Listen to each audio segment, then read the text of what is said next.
अस्सलाम वालेकुम, welcome back to Sofia in the kitchen. कैसे हैं आप सब लोग? उम्मीद करती हूँ आप सब ठीक होंगे। मैं भी अल्हम्दुलिल्लाह बिल्कुल ठीक ठाक हूँ। आज मैं फिर आप सबकी खिदमत में हाज़िर हूँ एक बहुत ही मज़ेदार जूसी सी डिश के साथ जिसका नाम है एग लबाब। ये बहुत ही ज़्यादा मज़ेदार और जूसी सी और ख़ूबसूरत सी बनकर तैयार हुई है। चलें जी रेसिपी को स्टार्ट करते हैं। बिस्मिल्लाहिर्रहमानिर्रहीम। मैंने इसमें 5 अंडों का इस्तेमाल किया है। अगर आप चाहें तो 4 या 6 भी ले सकते हैं। एक बड़ी साइज़ की प्याज है, उसको चॉप कर लिया है। एक टमाटर है, उसको भी मैंने चॉप कर लिया है। और ये 10 से 12 बादाम हैं, इनको मैंने भिगोकर इनके जो छिलके हैं वो उतार लिए हैं। और एक मैंने साबुत टमाटर लिया है। 2 टेबलस्पून इसमें मैंने क्रीम ली है। पैन में ऑयल डाल दिया है। एक बे लीफ डाल दिया है और एक स्टिक छोटा सा जो है सिनेमन का मैंने ऐड कर दिया है। और 1 टीस्पून मैंने ज़ीरे का ऐड करके इसको हम ज़रा सा क्रैकल करेंगे ताकि इसकी अच्छी सी खुशबू आ जाए। फिर इसमें जी मैंने चॉप करके जो मैंने प्याज काट करके रखे थे वो मैंने ऐड कर दिए हैं और इसको मैं फ्राई करूँगी। और इसको मैंने इतना फ्राई करना है कि बस ये गुलाबी सा गोल्डन सा हो जाए। इसको मैंने गोल्डन ब्राउन की तरफ नहीं लेके जाना है, इसको सिर्फ मैंने गोल्डन की तरफ लेके जाना है कि ये अच्छे से गोल्डन हो। अगर ये ज़्यादा इस पर कलर आ जाएगा तो हमारी जो फाइनल लुक है वो ख़राब हो जाएगी। अब मैंने इसमें 1 टीस्पून की जितनी लाल पिसी हुई मिर्च ऐड की है। 1 टीस्पून मैंने इसमें नमक ऐड किया है और 2 टीस्पून मैंने इसमें पिसा हुआ धनिया ऐड किया है। 1/4 टीस्पून इसमें मैंने हल्दी ऐड की है और इसमें मैंने 1 टीस्पून जो है क्रश चिलीज ऐड की हैं। और इसमें 1/2 टीस्पून भुना हुआ पिसा हुआ मैं इसमें ज़ीरा ऐड करूँगी और 1 टीस्पून के जितनी मैं इसमें कसूरी मेथी ऐड कर दूँगी। और इसमें थोड़ा सा पानी ऐड करूँगी ताकि जो मसाले हैं वो सारे जल ना जाएं। और इस तरह से पानी ऐड करती जाऊँगी और मैं इसको मसालों को भूनती जाऊँगी। मसालों को यहाँ पर भूनना बहुत ज़्यादा ज़रूरी है क्योंकि अगर इसको हम अच्छे से भुनाई नहीं करेंगे तो इसकी रॉ स्मेल जो है वो ख़त्म नहीं होगी। जितना हम इसको भूनेंगे उतनी ही इसकी खुशबू और फ्लेवरफुल ये होता जाएगा। तो जनाब मैंने यहाँ पे 2 मिनट के लिए इसको पानी डाल के इसको अच्छे से भून लिया है और बहुत ही प्यारी खुशबू आ गई है। और इसमें मैंने 1 टीस्पून जो है जिंजर और गार्लिक का जो पाउडर है वो ऐड कर दिया है और मैं इसको दोबारा से अच्छी तरह से भून रही हूँ।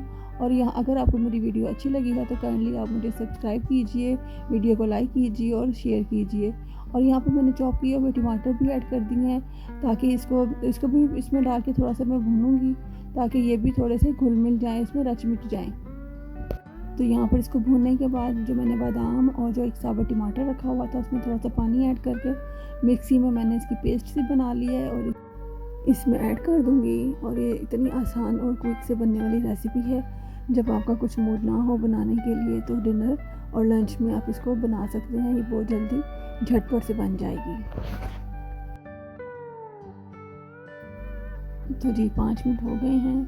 अब यहाँ जैसे ही मैंने लिड हटाया है देखिए कि जो ऑयल था वो सेपरेट हो चुका है और बहुत ही प्यारी इस टाइम खुशबू आ रही है। बहुत ही मज़ेदार, बहुत ही डिलीशियस यहाँ पर खुशबू आ रही है। तब जब आप बनाएंगे तो तभी आपको पता चलेगा कि इसकी कितनी प्यारी खुशबू आ रही है।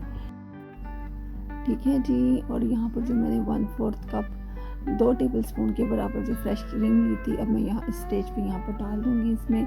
लेकिन फ्रेश क्रीम डालने से पहले मैंने जो फ्लेम है वो मीडियम टू लो कर दिया है ताकि हमारी क्रीम जल ना जाए। अगर हम तेज़ आग पर क्रीम को ऐड करेंगे तो क्रीम जो है वो जल जाएगी। और जो थोड़ा सा इसमें 1/3 के कप के जितना ही मैं इसमें पानी भी ऐड कर दूँगी ताकि क्रीम जले ना और इसको थोड़ी देर के लिए मैं पकने के लिए छोड़ दूँगी।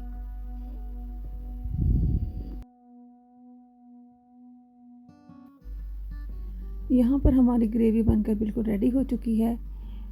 ये देखिए बहुत ज़्यादा यानी कि ये थिकनेस की तरफ आ गई है। और मैं इसमें अब 1 बाय 1 कर अंडे डालूँगी।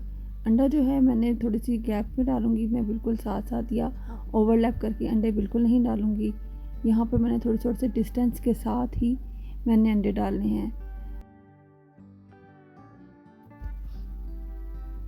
और यहाँ पर मैंने चीज़ ली है, ये टोटली ऑप्शनल है। अगर आपका दिल करे, आपके पास हो तो आप डाल दीजिएगा, अदरवाइज़ आपका इसे स्किप कर दीजिएगा। और यहाँ पर अंडों पर मैंने जो ब्लैक पेपर पाउडर है वो भी मैंने स्प्रिंकल कर दिया है ताकि जो अंडे हैं वो हमारे फीके फीके बिल्कुल भी ना लगें। और यहाँ पर मैंने हरा धनिया और हरी मिर्ची जो कटी हुई थी साबुत वो मैंने यहाँ पर काट कर डाल दी हैं जिससे इसकी खूबसूरती में मज़ीद इजाफा हो गया है। अब मैं अंडों को कवर करके तकरीबन 5 से 6 मिनट के लिए पकाऊंगी। ओवर कुक इसको यहाँ पर बिल्कुल भी नहीं करना। क्योंकि फिर अंडे जो हैं बहुत ज़्यादा हार्ड हो जाएंगे। 5 to 6 मिनट जो है वो इनफ है, वो भी लो मीडियम हीट पर। अगर आपको मेरी ये एफ़र्ट पसंद आई है तो kindly subscribe my channel, like कीजिएगा, मेरी वीडियोस को शेयर कीजिएगा और एक प्यारा सा कमेंट भी छोड़ जाइएगा। मिलती हूँ आपसे अपने नेक्स्ट वीडियो में। टिल देन रब राखा।